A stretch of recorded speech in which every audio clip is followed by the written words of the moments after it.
After the absolute god-awful ending that was Dexter New Blood, a season I thought that was actually quite good up until that ending, you can imagine how surprised I was when they announced Dexter would be resurrected. And Paramount has pulled out all the stops with appearances by Tyrion Lannister, The Bride, Jessica Jones, and Barney from How I Met Your Mother. But can this new season stick the landing after the finales have disappointed? I'm here to break it all down, and you're going to want to stick around till the end of the video because there are some crazy new theories that point on where season 2 is headed and who the main killer will be. But before we begin, make sure to like and subscribe as we answer the age-old question: is there really a dinner party for serial killers? Dexter Resurrection is all about, well, resurrection, as Dexter Morgan, aka Jim Lindsay of Iron Lake, survived death after being shot by his own son at the end of New Blood. While not a true resurrection in the biblical sense, Dexter does get to reclaim his old name with the help of Dexter's former Miami Metro colleague, Angel Batista. Thought it fitting that Dexter Morgan be legally resurrected. With his murders as the Bay Harbor Butcher pinned on Sergeant James Dokes, surprise, mother. Dexter is metaphorically resurrected, free to start a new life as everyone's favorite serial killer. But Dexter can't let go how things ended with his son Harrison. At the end of New Blood, Harrison shot his own father, and I thought things were rough with my dad. Hence, Harrison flees to New York, which sets the stage for this season. In an attempt to repair his relationship with his son, Dexter finds himself embroiled in a secret serial killer society run by eccentric billionaire Leon Prater. While stalking a killer known as the Dark Passenger, ironically the name he gives his homicidal urge, Dexter infiltrates this group and poses as the Dark Passenger, a man who killed rideshare drivers as vengeance for his father's suicide. You think those drivers were innocent? I mean, I thought my Uber rating was bad. 3 out of 5. Not bad. And what better group to provide Dexter with a buffet of bodies to satiate his urge? All of them fall under Dexter's Code, a set of rules developed by his adoptive father Harry to channel his urges and avoid detection. Don't get caught, never kill an innocent, be sure, plan and control the scene, blend in. It's this code that makes us root for Dexter. He's a killer with a moral compass. But we aren't going to talk about what he did to Officer Logan, let's just move on. At the start of the finale, Dexter finds himself in quite the predicament, caught by both Leon and Angel Batista. Dexter is locked in Leon's macabre vault of serial slasher trophies, a vault that also includes the Bay Harbor Butcher's blood samples. Last episode, Leon committed his first murder, shooting Batista as he attempted to kill Dexter. And as we'll see in a bit, this has developed a yearning within him. Dexter finds himself locked in the vault with Leon planning to leave him there until he dies of thirst. There he's haunted by his brother Brian, who you may remember as Season 1's Ice Truck Killer. It's a moment for introspection as Dexter seemingly had it all, a group that finally made him belong. But as Dexter will later tell Leon, then I realized all their victims were innocent people, not so like-minded after all.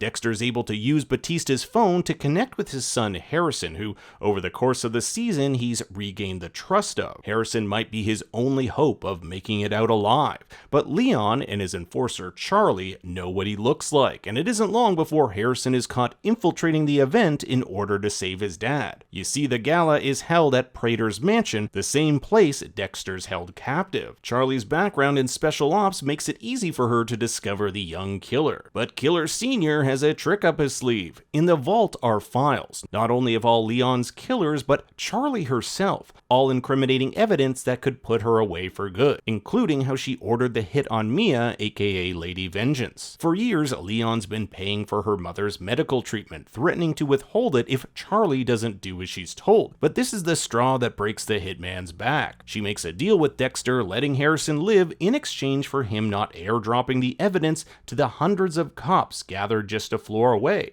but that still leaves him to die. Charlie ends up quitting, telling Prater that she knows about the files on her and she demands that he continue to pay for her mom's care or else she'll go full scorched earth. The last we see of Charlie, she takes her mother back to Amherst, which I'm assuming is the suburb of Buffalo, New York. This would put her in the same state we leave Dexter and Harrison in for a potential recurring role in Season 2. I think it would be pretty fun to see more of Charlie, especially if she were on Dexter's Dexter's side. With Harrison free, he's able to get to the vault's keypad. There's just one problem. They don't have the password, and one wrong attempt will sound the alarm. Not the thing you want happening with swarms of cops around. Ultimately, Dexter nails down this password to two possibilities, both of them having to do with Leon's fascination with serial killers. As a child, Leon was involved in a car accident where both his parents died, but it's later revealed this wasn't an accident at all. The man who killed his parents, a Cooper Morris, drunkenly smashed into their car after getting into a fight with his girlfriend.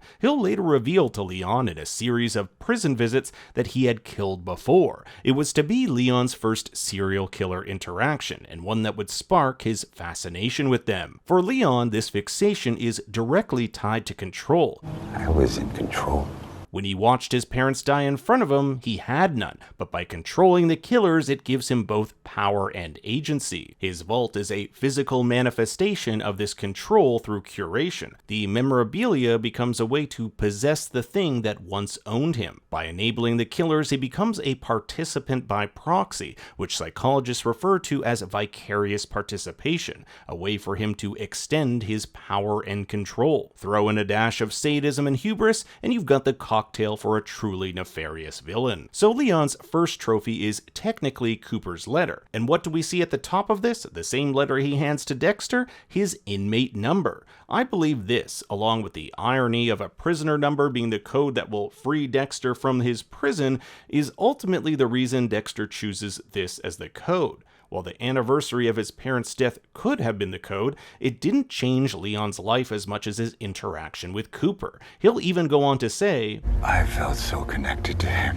More so than my own parents. With Dexter free, he orders his son to leave while he takes care of some loose ends. He's got to clean up a bit and get rid of all those incriminating files. Notice he puts them in this John Doe duffel bag, the nickname of serial killer Salvatore Perrone, who killed 3 shopkeepers in Brooklyn, New York in 2012. But Leon discovers Harrison and holds him at gunpoint. Harrison is not good at evading capture, something he should get some lessons in from his old man. Leon will use him as bait in the finale's final confrontation. You see, all these years, Leon has used others to kill, but his murder of Batista has ignited in him that urge to kill. He finally knows what it's like to have that great yearning all the killers he's cozied up with feel. He even thanks Dexter for pushing him to this conclusion. Leon wants to kill Harrison in front of Dexter, but Dexter offers himself up instead. It's the ultimate sacrifice, and one Dexter believes will be even sweeter. After all, imagine being able to say you killed the Bay Harbor Butcher. You'd become the ultimate apex predator. Even better, by killing Dexter, you leave Harrison in the same situation Leon faced, having to watch the death of a parent. But in a sly move, Dexter says this line to his son: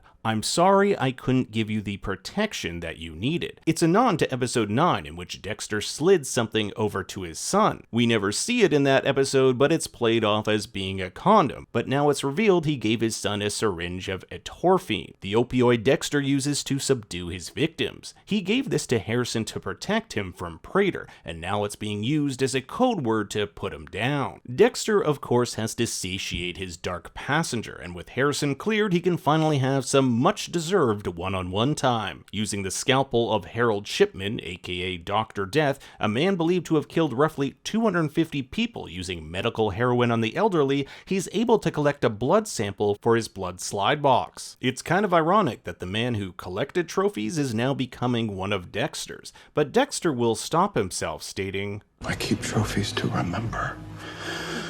And I don't want to remember you. Now, I'm not sure how Dexter got all this clear plastic wrap, but that's besides the point. Leon tries to worm his way out, promising Dexter riches, but Dexter does not budge, and with one giant stab, Leon is killed, to go down in history as a cop killer with a serial killer fetish. With Leon's body carved, Dexter preps the crime scene and sounds the alarm, alerting detectives Claudette Wallace and Melvin Oliva to the horrors of the vault. Among the surprises is the weapon belonging to the New York Ripper. The Ripper is Detective Claudette's white whale, a case she's been obsessed with for years. And now she has a file with all his info, including his name, Don Frampt. To my knowledge, this name has never been seen in the Dexter universe, but look over at this beige-colored label. Almost every single file says active, but not Don's. It says farm. Now you might think it means dead, but I don't think so. Earlier in the episode, we see the file for Keith Bauer, the Canton clubber who was killed earlier in the season by Charlie. His file reads inactive.